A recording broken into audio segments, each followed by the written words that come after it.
British government decided that it would not offer Ayesha Bibi sanctuary in this country, citing security concerns. Anjem Chowdhury, a hate preacher whose supporters rub shoulders with the Dawah team here at Speaker's Corner, is protected by the British state. And it's your fault, every one of you who votes Conservative, who votes Labour, who votes Liberal Democrat. It's your fault. Like the movements in Poland and Eastern Europe, where a muscular Christianity is affecting the state. We need that muscular Christianity in the West to push back against the Macrons and the Merkels, the Camerons and the Theresa Mays. Yeah.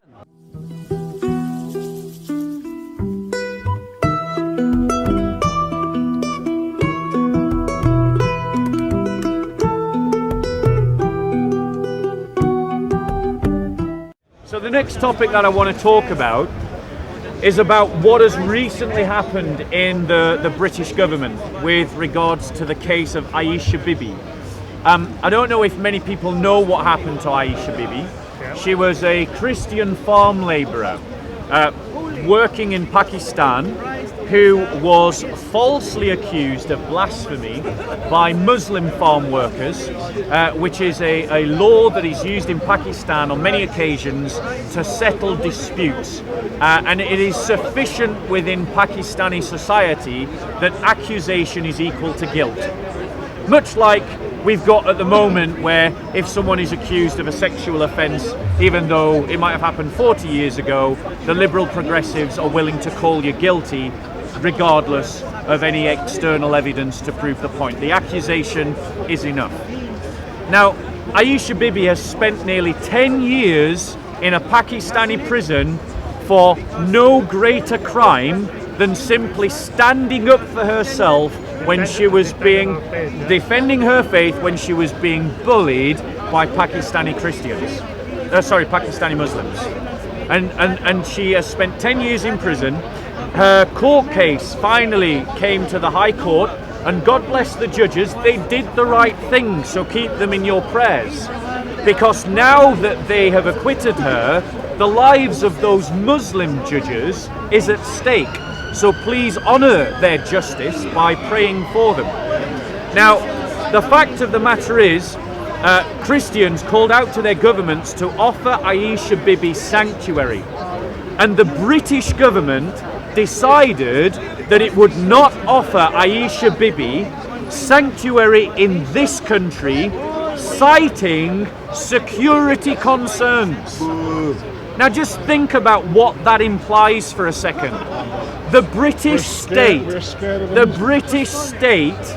has decided that whilst it's constantly professing how it gives amnesty to refugees and how it wants to do its part to help the persecuted Muslims freeing the Ba'athist regime in Syria in their tens of thousands, whilst ignoring, incidentally, the Christian Syrians who can't go to the UN camps because the people that persecuted them in their hometown are the same people in those camps, has basically said that it will not take Aisha Bibi into this country, citing security concerns. In other words, the British government is afraid of the Islamists. The British government is kowtowing to the Islamists, and they are doing it on your behalf.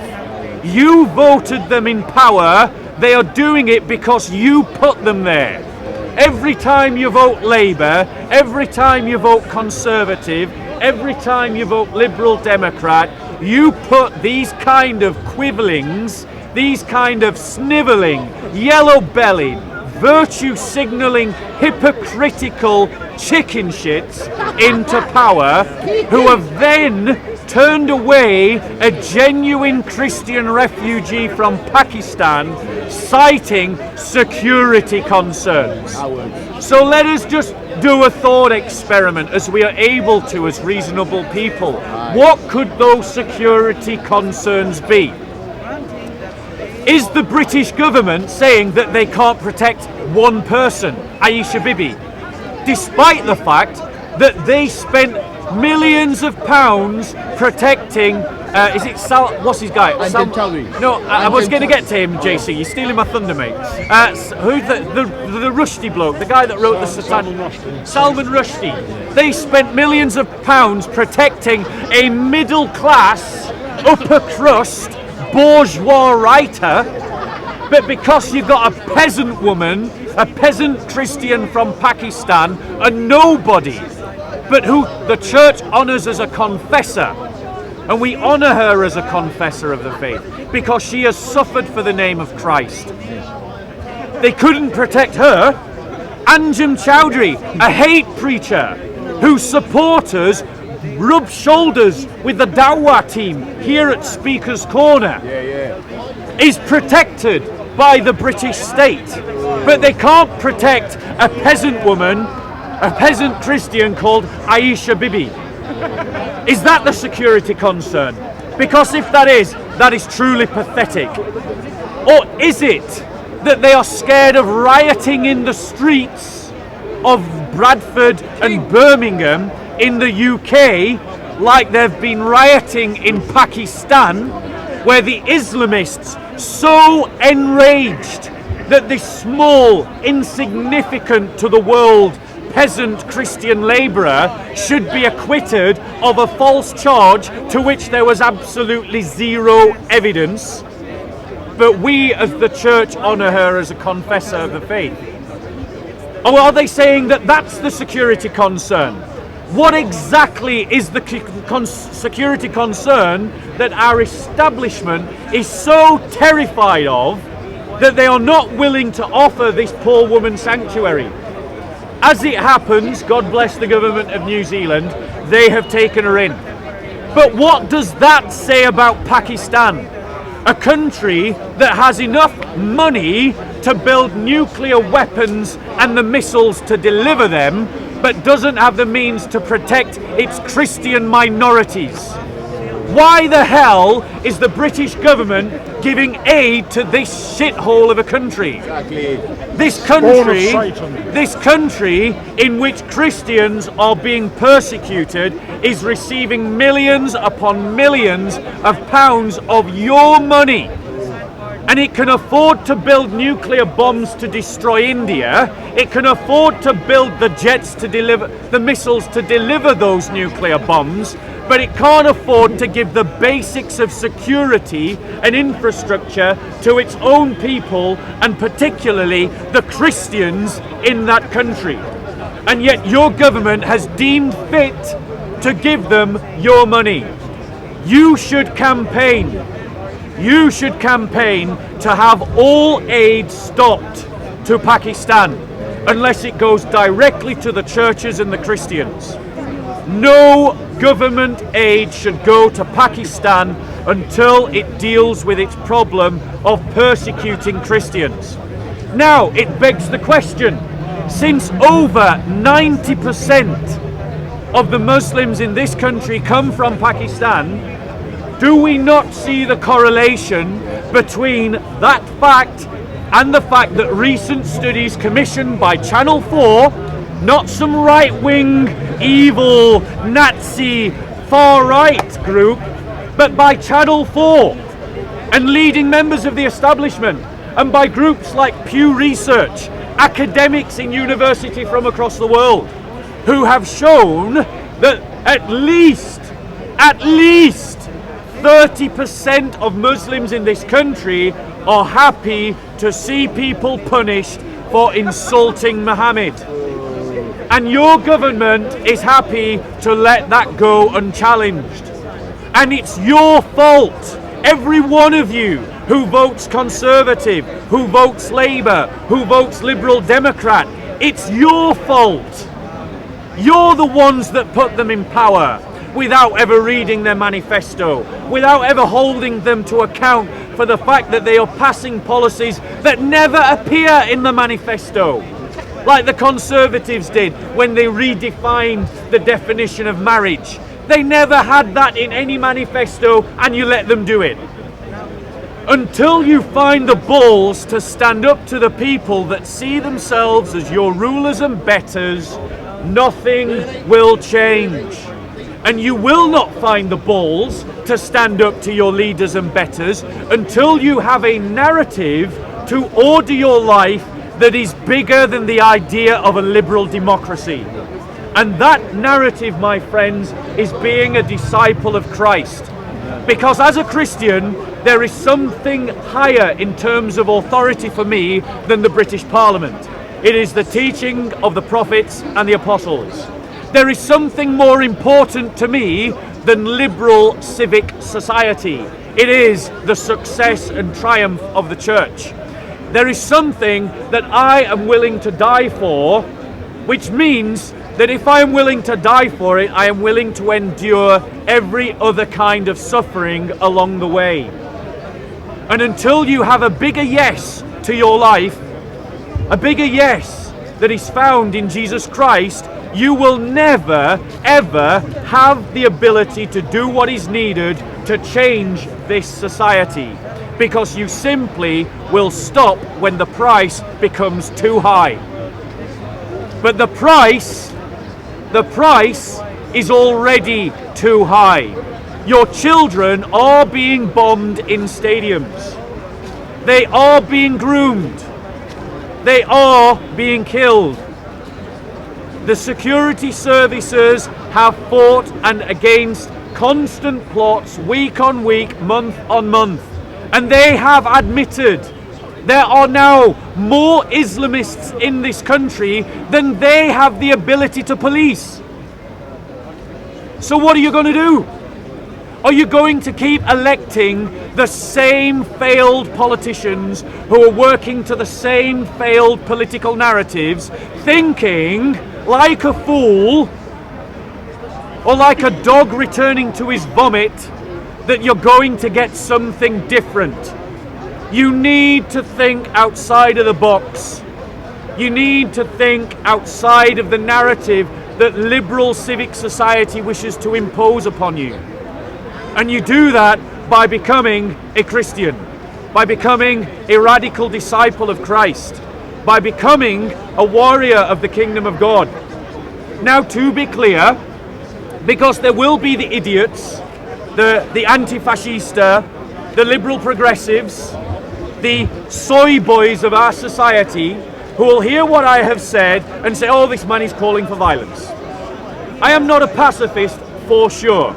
If you punch me, I will punch you back. But, however, at this moment in time, there is still a way to achieve our ends that does not need violence. It means organizing yourself politically, radically politically, in every sphere of our society, including in your local communities. You do not yet need to use any kind of violence. You do not yet need to abandon the idea of the democratic system. One, I'm going to give you 4 things that you can do. 1, stop voting for all the current political parties and start voting for alternative parties that are currently on the fringe. I don't care who you vote for, just stop voting for the main ones. 2, stop sponsoring the media. Give up your TV license. Stop buying the newspapers. Stop reading the newspapers. Starve them of money and they will fall. 3, campaign for an alternative voting system. An alternative voting system that is different from the first past the post vote. The first past the post vote is designed to keep power to the establishment. Until you change the voting system, you cannot change the establishment, because you need an alternative voting system to change the establishment. So push every political party to commit to changing the voting system in such a way that the Parliament reflects the votes of the people. So that's 3. 4, campaign for an American-style freedom of speech law. Because without an American-style freedom of speech, the establishment seek to shut you down. And if they can stop you speaking about the world in a particular language, they can prevent you from understanding the world in a particular way. So you must campaign for your freedom of speech. My family, set up local assemblies. My family have served for generations in the military.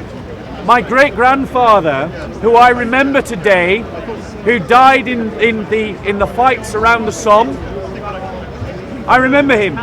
He didn't die to bequeath to me a nation owned by the soy boy international class that presumed to be my betters today. He died to bequeath to me a free society. And we, in the last 60 years, have fallen asleep and stumbled into an increasingly oppressive society run by an international class who are all buddies to one another. They all know one another. They drink with one another. They go on holiday together. They scratch one another's back and they do one another's favors, and they control you. Until you start throwing spanners in their works, like Trump. Whatever we think of Trump, he's a spanner in the internationalist setup. Like the president of Hungary, who has set up an entire department to help persecuted Christians. Let's pray for that president and pray for presidents like him, because he's a spanner in the works of the international movement. Like the movements in Poland and Eastern Europe, where a muscular Christianity is affecting the state, is affecting the culture. We need that muscular Christianity in the West to push back against the Macrons and the Merkels, the Camerons and the Theresa Mays. Yes. That is what we need. You're not going to find it amongst the Marxists and the communists. Those revolutionary ideologies are built upon a false utopia. And the idea of ethno-nationalism is something that I am totally opposed to. I'm against any kind of fascism or Nazism. What we need is a muscular faith, a rediscovery of our own Christian heritage in the West, and a willingness to push back against those social elites who presume to put our faith in a box where it does not belong. You can do those things. You can do those things. You must get politically motivated. You must get politically mobilized. You must get politically organized. And you must learn to defend yourself against the liberal narrative being pushed by those liars on Channel 4, those liars on the BBC, those people who mentioned the case of Asia Bibi without ever talking about the plight of Pakistani Christians, who as soon as they could stopped talking about the Syrian Christians who are being killed by ISIS, and who never talk about the anti-Christian pogroms in Egypt, who never want to talk about the death camps in North Korea where Christians are dying. You have got to stand up for a Christian narrative. You've got to stand up for a muscular faith. We have had bloodless revolutions in this country before, and it is high time that we have a bloodless revolution again. And until we start speaking the language of bloodless revolution, we will not have one. The establishment has to go. And when we fill the parliament with people who represent the people, as opposed to people who want to tell the people what to do, one of the first things those politicians have to do is clear out the judiciary, because many of our judges are corrupt. Many of our judges are political activists rather than simply judiciaries over the law. Those are 5 things that you can do. It's high time you start doing them. What do we do about PayPal international government? So, let us deal with the question about social forums. The social media is currently trying to deplatform anyone who critiques the internationalist narrative. Well, the answer is simple, isn't it?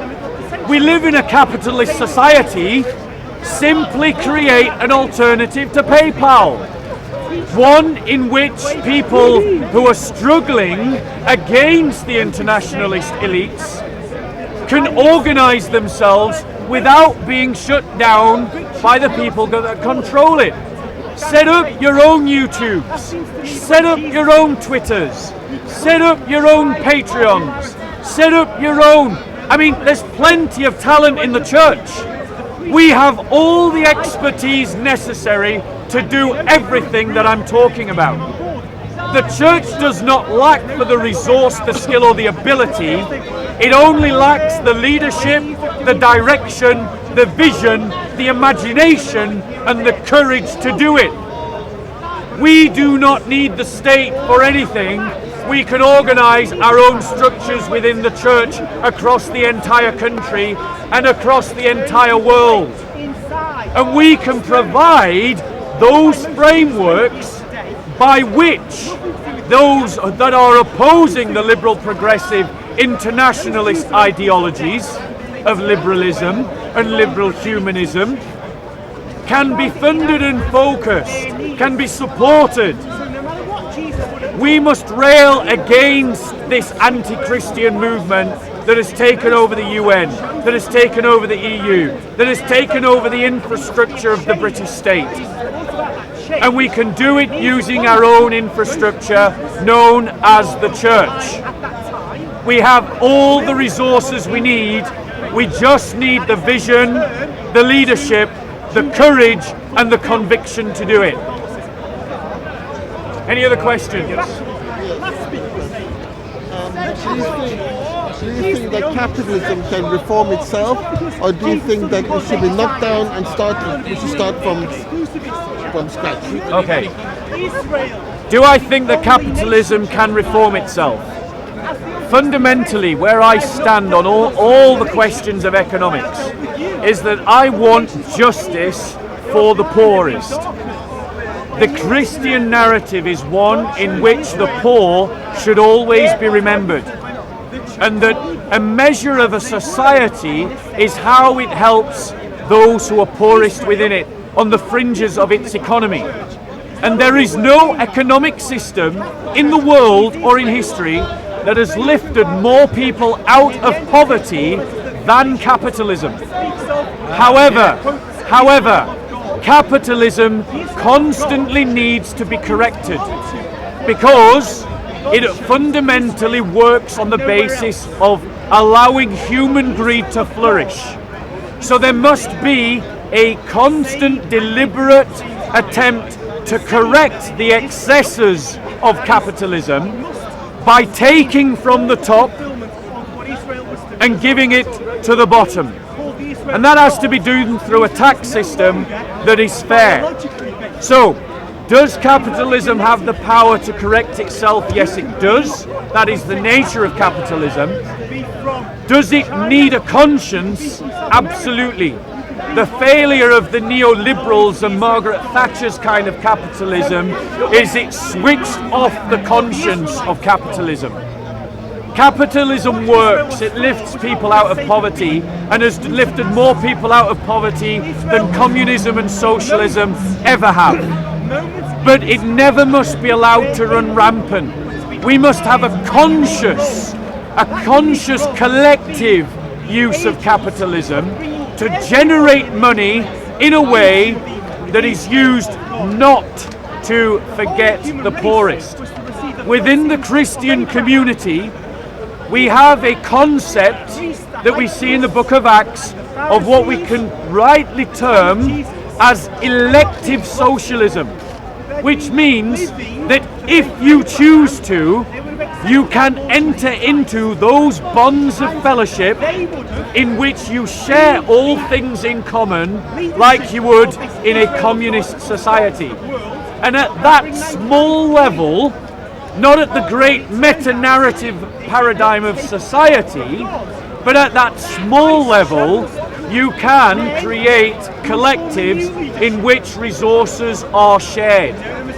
And I personally believe that what we need is a synthesis between capitalism that will generate wealth and then elective, optional, where you choose, not where it's forced upon you, but where you choose to share your resources in collectives with the people who have been forgotten by the meta-narrative, the paradigm of capitalism. Let someone else ask a question, then I'll come back to you. Any other questions? Any other questions? Any other questions or all? I'll take a question. Okay. Okay, so you say about how you have to redistribute the wealth from the top to the bottom. Yes. How would you do that in a morally coherent way? Okay, so I would say to all these virtue signalling hypocrites like Richard Branson and all of you clowns at the top who make a show and a parade of how you give to charity, if you are truly socialist as you claim to be, because we know you're not, we know that it's just a fashion for you, that you're just champagne socialists, here's what you should do: set up communist communes in which you will share your wealth and your resources with the poorest people, the roughest people on the council estates. And I'll tell you why you won't do it. Because you wouldn't want to dirty your fingers shaking the hands of some rough lad on a council estate or some struggling mother on a council estate. We know Richard Branson sued the NHS, right? Yeah. You sued the NHS. You're hypocrites, you people. You want to preach socialism, but you practice capitalism. We all see you with your fashion labels. Yeah? If you're truly about helping the poorest, take your millions and go and live amongst them. We Christians do. I know personally that Christians from wealthy communities, successful Christians who make hundreds of thousands of pounds a year, sometimes millions, optionally choose to go and live in council estates, in the poorest communities. It is an aspect of Christian spirituality that our priests and our nuns will go out of their way to find the most excluded. An organization, for example, called Opus Dei, that I worked with in Colombia when I was living there, they would collect youth from the richest areas in Colombia, and they would go to the Barrios Popular. The Barrios Popular, for those not familiar with the language, are the Colombian equivalent of the favelas. They are the poorest of the poorest. And they would go there and they would go and interact with the poorest people, because it is an intrinsic part of Christian spirituality that you seek out the poorest and the most hurting, and you minister to them the love of Christ. We do not need to take lectures from communists and socialists and champagne hypocrites. You need to learn from us what it means to stand in solidarity with the poor, because we have been doing it for 2,000 years. You are the newcomers on the block and you have no idea what you're doing. Question: how do you reconcile that, what you've just said, with the fact that the Vatican, the Catholic Church, has assets of over £8 billion, yet there are many people starving today in Africa, America, and they're living on $1 a day? Yeah, that's fine. I will address that question very easily. This is the kind of nonsensical argument that is made by liberal progressives who have no understanding of the Christian faith or history. Let us just get it into its proper context. In Britain alone, the Salvation Army numbers less than 250,000 people. And it, on its own, this Christian mission, does more charitable work with ex-prisoners, with single parents, with those needing food banks, with the homeless, with the destitute, than any other organisation in the country. The only organisation that does more than the Salvation Army is the state. And that is before we add on to that fact all the other churches and all the other Christian organisations that go out and work with the same groups of people. I am proud of the record of the church in its work helping the poor. The Catholic Church on its own, did you hear that? The Catholic Church on its own does more charity work than any other organisation anywhere in the world, including the UN. The UN, it's arguable, may do more, but that basically means that every country in the world has to organise itself to do more than the Catholic Church does, that the Catholic Church does more than anyone else. So I am not ashamed of what the Catholic Church does to help the poor. Bearing in mind, it was the Christians that launched the Jubilee campaign to end third world debt. It wasn't liberal, progressive, socialists and communists. It was the Christians. We did it. So then directly to answering the question about the Vatican. The Vatican is the heritage of Europe. The Vatican and the Catholic Church is the singular institution of European civilization, particularly in the West. In the East, it's the Orthodox churches, and as an institution, it has travelled through 2,000 years of history, collecting donations and gifts over those 2,000 years. Christians, we want to give our best to God, so we build temples for the church that glorify God, so that we can worship God in places that are of such a prestigious nature to match the high glory that we give to God. The 8 billion assets in the Vatican would not be a drop in the ocean in terms of helping the poor.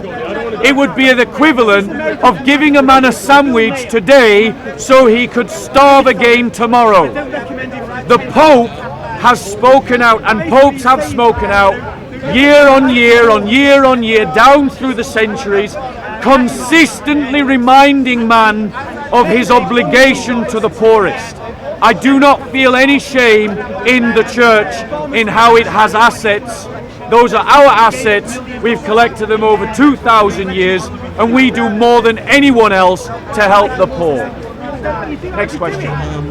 History has shown us that the powers that own all the wealth are going to fight tooth and nail rather than sharing those resources. Other than the potential threat of violence, what are the actual processes in which we can use legal means by which to extrapolate that wealth and share it amongst the poor? So at the moment, for example, a handful of people own more wealth than half the world's population. Yeah. It's just gone beyond, and the people will not take it anymore. And if it continues like this, they will resort to violence. We want to avoid that. What processes would you say, legal processes, in which that wealth could be extrapolated? Okay, so let's just deal with this. We've tried violent communist revolutions before in history. We had them in Russia. They took over the Eastern Bloc. We had them in Cuba. We had them in Venezuela. Look at all those countries now. Communism didn't just fail in those countries, it destroyed them and held them back. Those countries now are playing catch up to the capitalistic West because of the violent communist revolutions. So anyone who's teaching an identity of the proletariat, I want to say as a Christian, I oppose you. Anyone who's talking about class solidarity, I want to say as a Christian, I oppose you. Those that set man against man for the envy of money are simply expressing sin, the sin of envy and greed. And let's be honest, that is all that communism is. If capitalism is the expression of greed, communism is the expression of envy. And both of these things are cardinal sins. As Christians, I oppose them both. And as a Christian, I oppose ideologies built upon them. In terms of the question, the legal framework by which we can redress the imbalance is to create those predicates within our society in which the gospel advances and more people convert, including the richest. And when they are rich, they, by the nature of their faith, will be inspired to give more to the poor, to release more of their wealth. And then the state can also facilitate that by legally constituting societies within society in which those who want to be communist and champagne socialist can prove the virtue of their rhetoric by taking their millions and living with the poor as we do. So the state can facilitate redistribution. It can do it in its taxes, so long as those taxes are not such a weight that they oppress capitalism's ability to produce wealth. They can do it by facilitating a culture that creates the formation of the inner man in which people want to voluntarily distribute their wealth, and it can create the structures by which, when they choose to do so, it is organized in a proper fashion targeted to help the people that need it the most. We need a bloodless revolution in our society. What we must not listen to are those champagne socialists, those virtue signalling hypocrites, people like Jeremy Corbyn and his Marxist ideology, who want to push some crap about class solidarity. Let's be clear, the Labour Party failed the working class. It was Labour MPs and Labour councillors who were oppressing and seeking to brush under the carpet the fact that working class girls were being groomed by Muslim gangs. We don't need Labour in this country. We don't need the trade unionists. Those trade unionists are simply using the narrative of the working class to make themselves rich, to push their own ideology.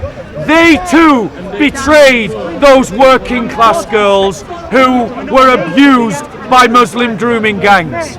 We don't need these communists. What we need is a rediscovery of a muscular Christian faith, a heritage older than the UK, a heritage older than the EU, a heritage older than Karl Marx, a heritage older than socialism. We need to rediscover that faith and to stand on it and to push back against all these phony revolutionaries and all these virtue signalling hypocrites and all these internationalist elites and these Islamists, gangs and thugs that are seeking to take over communities. That's what we need, and we need it sooner rather than later. Any other questions?